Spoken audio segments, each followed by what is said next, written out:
pick your places very carefully and don't do what I did.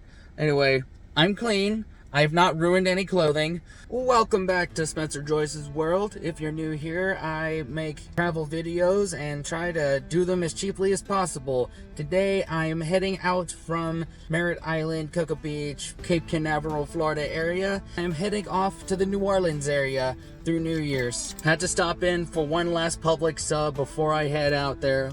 I'm sure Publix is in Louisiana, but then again, I'm gonna be eating a lot better than Publix out there, so no offense to Publix, but it is New Orleans. So this is what I'm gonna do, have this, and then head off to Nowlands. See y'all there. Before we head off to New Orleans, you know, I had to make a pit stop, mind the pun there, in Daytona Beach and visit where the original Daytona Beach road course was before they built Daytona International Speedway. So here we are at the north turn of what was the original Daytona Beach road course before they built the speedway and opened it in 1959. Unfortunately, it's closed off right now. I think they're doing some renovations, so fortunately I can't drive on it, but I actually came down a couple of years ago and drove on my car, and it's quite a heck of an experience. So I can't show you that, but maybe another day we'll do it.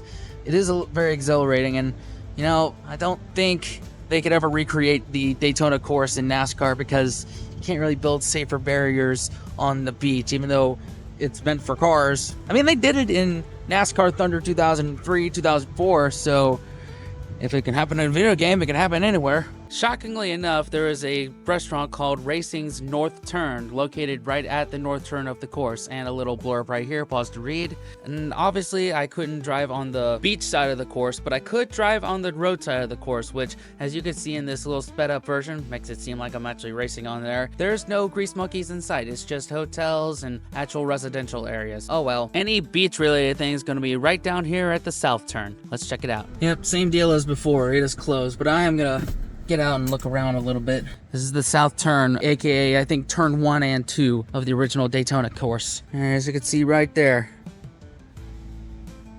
Do want to get a little bit of the ocean in there as well. Side note, when you do come here, it is in a residential area, so be sure you take your pictures with a little bit of courtesy in mind.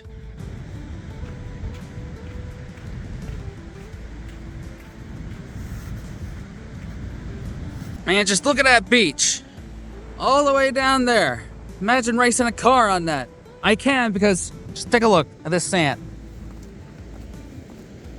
See? Solid. There's no way that you would sink in that thing. Gotta get a shot of the actual speedway that's there right now, since we went to the original one. I'll be back in August, I think. Of course, no road trip is complete without a trip to Buc-ee's. Look at the size of this place. Look at it. So many stalls. See, the gas is extremely cheap. Look at that. Would have been $2.69, but I got a car wash with it too. And the reason it's so cheap is that's where they make their money. Inside. And of course, I'm gonna fall victim to that because they got good brisket. Not the car wash, yeah. Cooking at the car wash, yeah.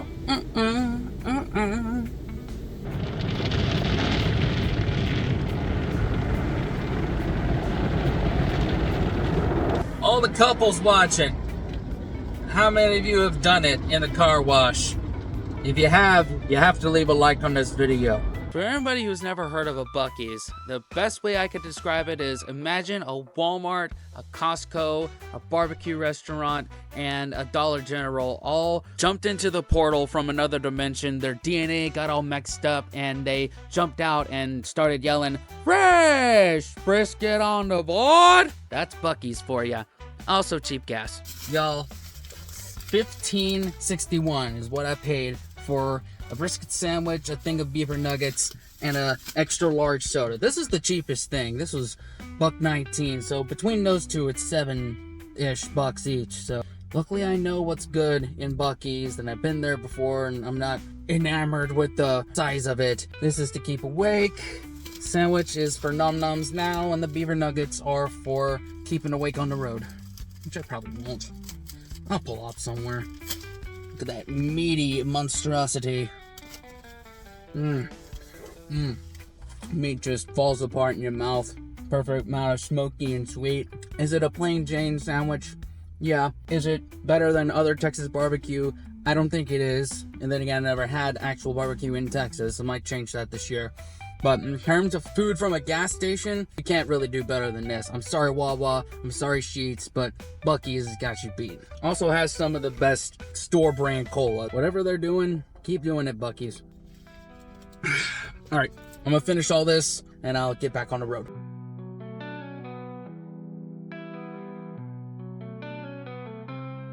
Alright, y'all, I have made it halfway to New Orleans. I'm at the Cracker Barrel in Tallahassee, Florida. I've got my stealth car camping setup. You probably saw that in the Talladega episode. If you want me to do a full video on it, let me know in the comments. See y'all in the morning.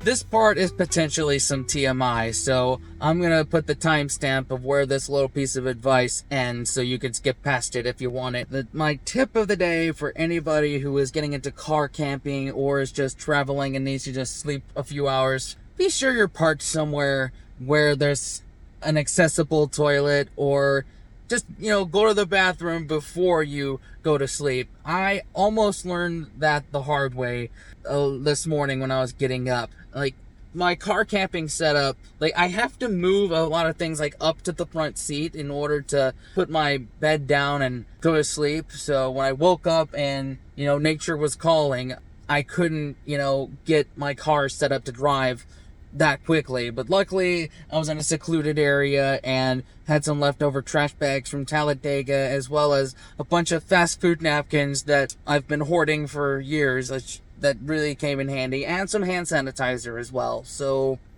yeah, just pick your places very carefully and don't do what I did. Anyway, I'm clean. I've not ruined any clothing. I'm at the Buc-ee's just over the Florida-Alabama line. I've got a breakfast taco and some tea. After that, I'm gonna have this and then head off to New Orleans. It's about 3 hours from here.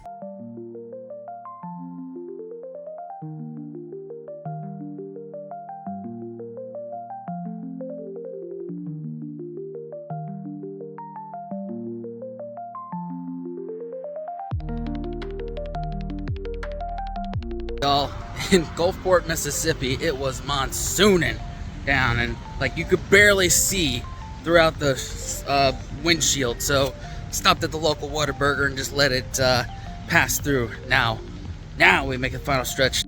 Also, Texas folks, I'm sorry to insult, but I just don't get the hype of Whataburger. It's okay. It's not mind-blowingly great.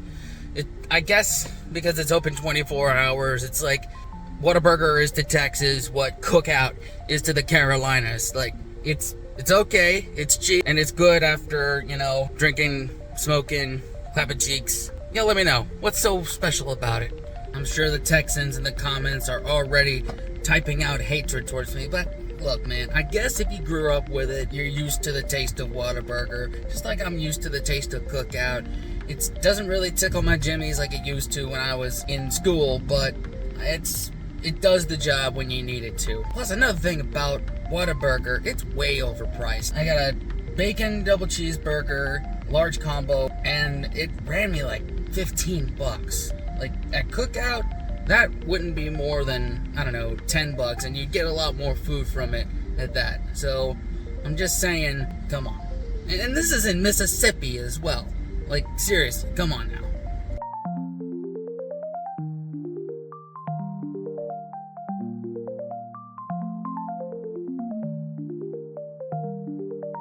Gotta get a shot of the doggies. This is Stella, and that there's Bunny. Say hi, kids. Hi. Thanks again, trusted outsitters. Officially made it to New Orleans. So this is the end of the in-between vlog. The adventures start tomorrow. Love y'all. Thanks for changing my life. Thanks for watching. See y'all soon.